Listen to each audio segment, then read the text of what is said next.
Estamos retornando com o Direto de Brasília. Nesse dia 26, estamos falando de saúde e de qualidade de vida, consequentemente, né? Vocês assistiram a professora Nádia. E agora o nosso convidado muito especial de hoje também é o doutor Ícaro Alves Alcântara, professor de pós-graduação do CETREX, e está lançando um livro que deve ser lançado agora, esse livro, em meados de janeiro. Qualidade de vida, qualidade é vida. Mas o que nós queremos tratar com o doutor Ícaro é sobre água. Boa tarde, professor. Tudo bem? Boa tarde, tudo bem.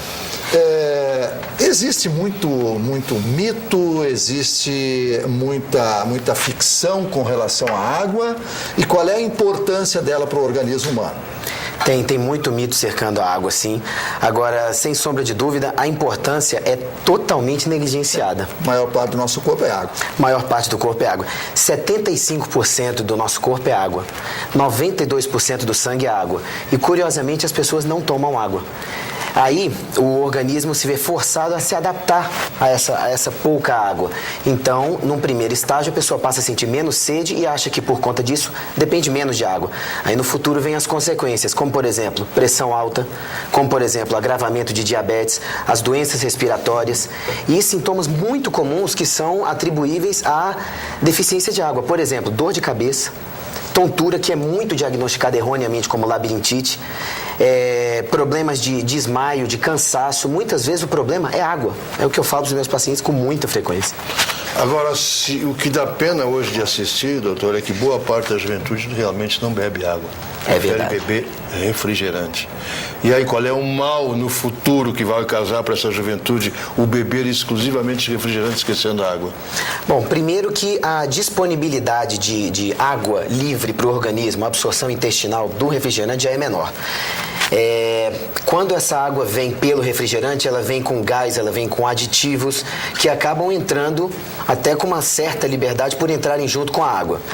Por conta de tudo isso, uma menor disponibilidade de água para o organismo vai fazer com que essa juventude sofra desses problemas, doenças crônicas, com maior precocidade e possivelmente com maior gravidade. Agora, existem determinados mitos, determinadas receitas. Até o nosso coordenador aí, o Zé, ele toma 6 copos de água de uma vez só em jejum. E tem muita gente que faz isso. Tomar muita água de uma vez só é saudável, ajuda ou prejudica mais do que ajuda? Pois é, esse é o segundo passo do que eu costumo orientar para os pacientes. Primeiro é fazer tomar água, que é muito custo. Depois que o paciente está tomando, é orientado da forma certa. Esses dias no consultório, eu tive a oportunidade de tratar um paciente que simplesmente ele toma 4 litros de água por dia. Até aí, perfeito, só que ele toma só 3 vezes por dia. Então ele toma 1 litro e pouco de manhã, 1 litro e pouco com o almoço, que é péssimo ingerir muito líquido com as refeições, péssimo para a digestão e para a disponibilidade da água.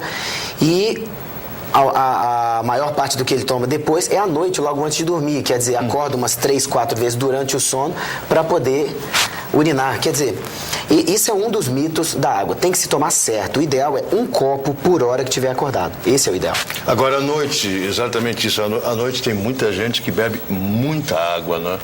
Dizem que a água até deixa o sujeito barrigudo. Tem fundamento isso? Não, isso não tem fundamento. O que pode acontecer é a ingestão de água excessiva de uma vez só pode levar o estômago a ir gradativamente dilatando, certo? E além de causar os problemas de refluxo por conta de estar dilatando o esfíncter que controla a volta do alimento para o esôfago e todos esses problemas, pode causar uma distensão gradativa do abdômen pelo crescimento do estômago. E para acomodar esse estômago, a musculatura abdominal não trabalhada, ela pode sofrer uma dilatação. Então não é que deixe barrigudo, mas com certeza aumenta a predisposição, ajuda. O que dá barriga é cerveja, também tem esse mito aí. Nós vamos fazer um pequeno intervalo, vamos continuar a nossa entrevista com o professor Ícaro. Ele também é diretor do Hospital da Cidade Ocidental, aqui em Brasília, também tem um trabalho muito bonito lá na Cidade Ocidental. Espere um minuto só e vamos saber qualidade de vida e qualidade é vida, é o livro que ele está lançando. Espere um minuto, já voltamos. Direto. Vamos continuar a nossa entrevista com o Dr. Ícaro Alves Alcântara. Ele é professor de pós-graduação lá do Centro de Treinamento de Educação Continuada em Saúde, o CETREX, e também diretor do Hospital da Cidade Ocidental aqui em Brasília. E estamos falando sobre água. Água e refeição é uma coisa quase que habitual. Isso é bom ou isso é ruim? Isso é ruim. Se a refeição for muito seca, até os nutricionistas recomendam de 150 a 200 ml no máximo de líquido com essa refeição. Mais do que isso, nós teremos um retardo do tempo de digestão e aqueles sintomas que vêm com uma má digestão. Aquela sensação de plenitude pós-prandial, de estar cheio, as eructações excessivas, o arroto, né? E toda aquela indisposição, às vezes até náuseas e até vômitos. O suco natural substitui a água na refeição ou fora dela?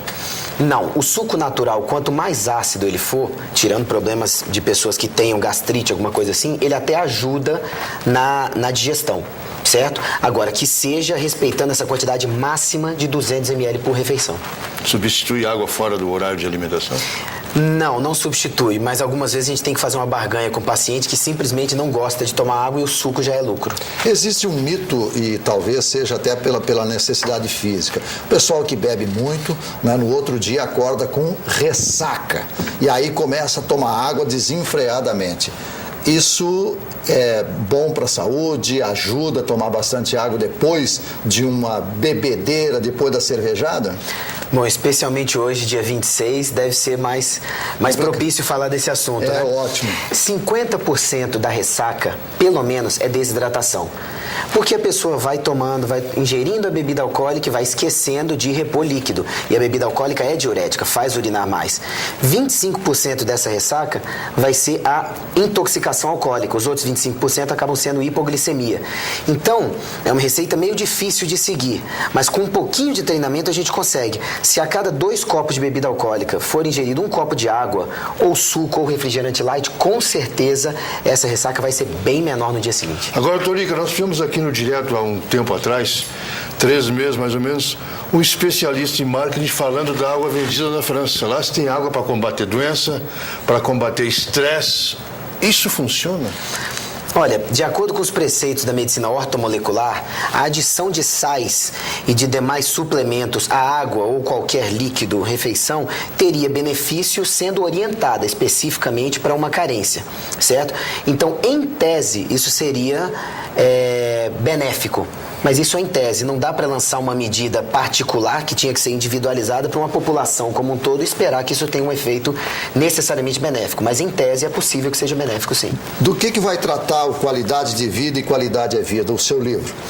Esse livro é uma tentativa de mostrar para a população que a adoção de 4 hábitos básicos de vida pode fazer com que nós adoeçamos menos, melhoremos das doenças que já tenhamos e assim tenhamos uma qualidade de vida. Porque eu acho que a medicina já tratou a doença demais, chegou a hora de tratar o doente. E os 4 hábitos basicamente são água de 1 em 1 hora, comer de 3 em 3 horas, fibras pelo menos 2 vezes por dia e o exercício físico regular. 3 vezes por semana, uma caminhada, coisa muito simples. Numa alimentação básica, da onde se retirariam as fibras? As fibras, elas são mais comumente obteníveis das folhas, das frutas e dos cereais. Só que, por exemplo, os brotos têm muita fibra, os cogumelos têm muita fibra, os palmitos têm muita fibra, e aí já fica bem mais fácil consumir a fibra. O senhor fala em caminhada por tempo ou por distância? Caminhada por tempo. Muito mais importante o tempo e a regularidade do que a distância caminhada. Qual é o tempo melhor, a média diária para uma caminhada? 3 vezes por semana, 40 minutos. É mais que o suficiente para movimentar bem a circulação de uma pessoa que não tenha nenhum agravo de saúde maior. Agora, aonde na refeição popular, pessoal porque a maioria da população normalmente se alimenta fora de casa. Certo. Aonde ela vai encontrar essas fibras, já que esses fast food, esses restaurantes aquilo, eles não são ricos nesse tipo de alimentos? Infelizmente. E o brasileiro não gosta muito da salada, né? Com certeza. A salada do brasileiro basicamente é batata com tomate e alface. Isso é paupérrimo em fibras. O ideal seria que de manhã cedo fosse feita uma tentativa de consumir um cereal como, por exemplo, a aveia, que é muito fácil de adicionar, certo? As bebidas e tudo mais. E na hora do almoço, abusar das folhas. Sem sombra de dúvida, porque mesmo comendo fora, sempre tem aquela alface e com um pouquinho mais de estrelismo a gente pensar na rúcula, no agrião, que ajudariam até em outros nutrientes. Tá certo, então. Dr. Ícaro Alves Alcântara, professor de pós-graduação do CETREX, diretor do Hospital da Cidade Ocidental. Vamos acompanhar, vamos esperar a chegada do seu livro, vamos voltar aqui mais seguido, porque é importante essa orientação. E você já sabe, então, a dica está aí. 1 copo de água cada hora já é o suficiente, e a nível de Brasília, 3 litros de água por dia, segundo nos disse o Dr. Ícaro, já é suficiente para lhe dar um pouquinho mais de qualidade de vida. Muito obrigado pela sua presença aqui, pelas suas informações. Obrigado pelo convite e uma boa tarde. E a vocês que nos acompanharam também, uma boa tarde de trabalho e até amanhã. Ué, compadre, você hoje tá mais na rua, Viu, compadre? Pelo menos que viu um grito.